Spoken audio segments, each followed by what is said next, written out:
Many of you are familiar with the English preacher Charles Spurgeon. For those of you who do not know who he is, he was a late 19th century preacher who had the nickname the Prince of Preachers. He started pastoring at the age of 19 and from the very beginning found instant success. Newspapers would print his sermons in high circulation. He had about 10,000 people that would come every single week to hear him preach. And one time, a lady came up to Charles Spurgeon to encourage him in his work. And she said, she walked up to him and said, Pastor Spurgeon, I pray for you every day that you may be kept humble. Spurgeon replied, well, thank you so much, but you remind me of a failure of my duty. I have never prayed for you, that you might be kept humble.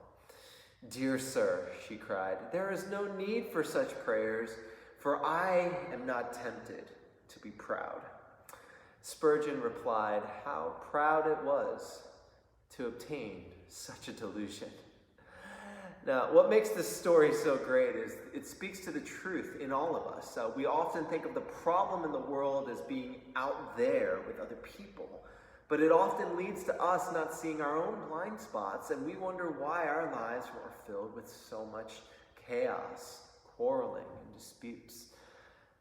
The book of James is known as the wisdom book of the New Testament, and it gives us principles that show us the character of Christ and his kingdom that we've been talking about the last 2 weeks.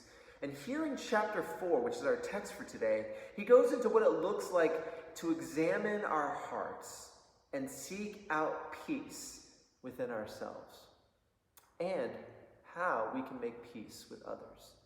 And so as we read this passage, let's go over the discussion questions after we read it, and we'll dive right into this sermon for today. So look at James chapter 4, verses 1, and we'll read up to the first half of verse 8.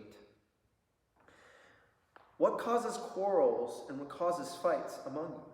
Is it not this, that your passions are at war within you? You desire and do not have, so you murder. You covet and cannot obtain, so you fight and quarrel. You do not have because you do not ask. You ask and do not receive because you ask wrongly, to spend it on your passions. You adulterous people, do you not know that friendship with the world is enmity with God?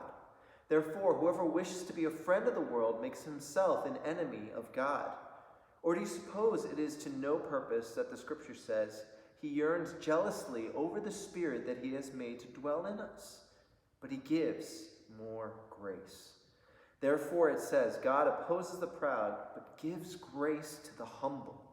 Submit yourselves therefore to God. Resist the devil, and he will flee from you. Draw near to God, and he will draw near to you. This is the word of the Lord. And in our tradition, we typically respond with, thanks be to God.